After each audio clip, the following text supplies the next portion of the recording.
Lockdown परेशानी का सबब बन सकता है, लेकिन उससे भी परेशानी तेजी से बढ़ रही है कोरोना का इन्फेक्शन।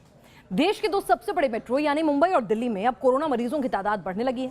मार्च के महीने में मुंबई का डेली केस काउंट तकरीबन 1000 से बढ़कर 6000 तक जा पहुंचा है। तो मुंबई के हालात को देखते हुए दिल्ली भी अलर्ट मोड में है, क्योंकि दिल्ली में भी इन्फेक्शन रेट बढ़ रहा है।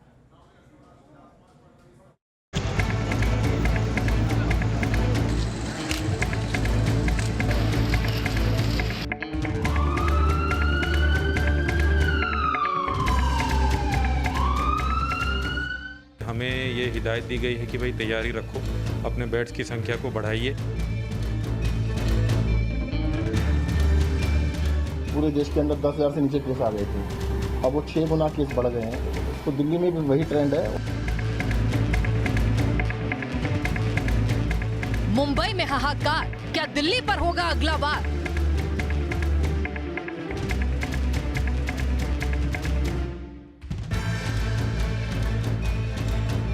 मुंबई में 5000 के पार, दिल्ली में पहुंचे 2000।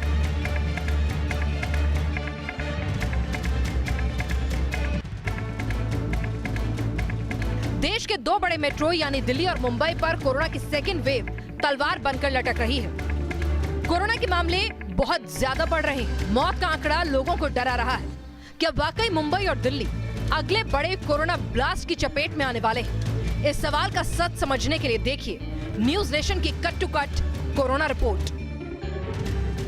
मुंबई, महाराष्ट्र के नागपुर और ठाणे जैसे इलाके कोरोना की गिरफ्त में आ चुके हैं और मुंबई में भी हालात मानो किसी भी पल बेकाबू हो सकते हैं। सिर्फ मार्च के महीने की बात करें तो मुंबई में कोरोना के डेली केसेस में 600% की बढ़ोतरी हुई है।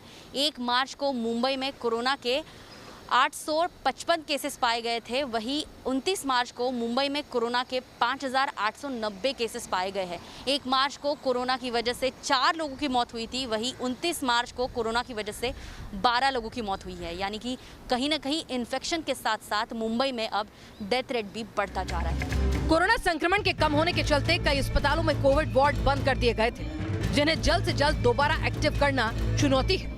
बीएमसी ने बिना लक्षण वाले मरीजों को अस्पताल में न भर्ती करने का फैसला किया है, ताकि गंभीर बीमारियों से पीड़ित मरीजों को अस्पताल में बेड मिल सके। एसिम्टोमेटिक पेशेंट को बिल्कुल एडमिट होने की ज़रूरत नहीं है, क्योंकि वो दूसरे अस्पताल में जाके सिर्फ बेड को रोकता है। तो वो सिचुएशन को अवॉइड करें, थोड़ा सा पैनिक ना होए and let the hospital decide कि भाई पेशेंट बीमार है या नहीं है, क्योंकि एक बीमार आदमी के लिए बेड है। जो एसिम्टोमेटिक पेशेंट है उसको बेड ब्लॉक करने का कोई मतलब नहीं है। तो इसके तहत ही बीएमसी ने ये वॉर रूम स्ट्रेटजी अडॉप्ट की है, ताकि जो सही पेशेंट है उसको बेड मिले और जो होम क्वारंटाइन से मैनेज हो सकता है उसे होम क्वारंटाइन पे मैनेज हो। यही सही रास्ता है। दिल्ली, मुंबई जैसा इन्फेक्शन ट्रेंड और इंफ्रास्ट्रक्चर की आफत दिल्ली पर भी नजर आ रही है। दिल्ली की चुनौतियों को समझने से पहले जरा दिल्ली का कोरोना ग्राफ देख लीजिए। 1 मार्च को दिल्ली में एक दिन के अंदर 175 कोरोना केस सामने आए थे और 29 मार्च तक ये आंकड़ा 1904 पहुंच गया। मामलों की संख्या देखिए तो शायद कम नजर आए, लेकिन तकरीबन 1 महीने के अंदर इन्फेक्शन रेट तकरीबन 10 गुना बढ़ा है। दिल्ली के लिए भी खतरे की घंटी है। क्या दिल्ली के अस्पताल बढ़ते कोरोना से निपटने के लिए तैयार है? ये जानने के लिए न्यूज नेशन ने दिल्ली के अस्पतालों का रियलिटी चेक किया। हमारी रिपोर्ट में कई अस्पतालों में बेड की कमी सामने आई है। सर गंगाराम अस्पताल में 42 में से सिर्फ 1 बेड बचा है। इसी तरह होली फैमिली अस्पताल के सभी बेड भर गए। शालीमार बाग के फोर्टिस अस्पताल में भी 1 बेड खाली नहीं। इसी इलाके के मैक्स अस्पताल में भी 1 भी कोविड बेड नहीं बचा है। हालांकि सरकारी और कुछ दूसरे अस्पतालों में बेड खाली हैं, लेकिन अगर कोरोना इन्फेक्शन बढ़ता गया तो बेड बढ़ाना मजबूरी बन जाएगा और उससे भी बड़ी मजबूरी होगी कम वक्त में टारगेट पूरा करना और ज्यादा सीरियस मरीजों के लिए वेंटिलेटर सपोर्ट सिस्टम अरेंज करना।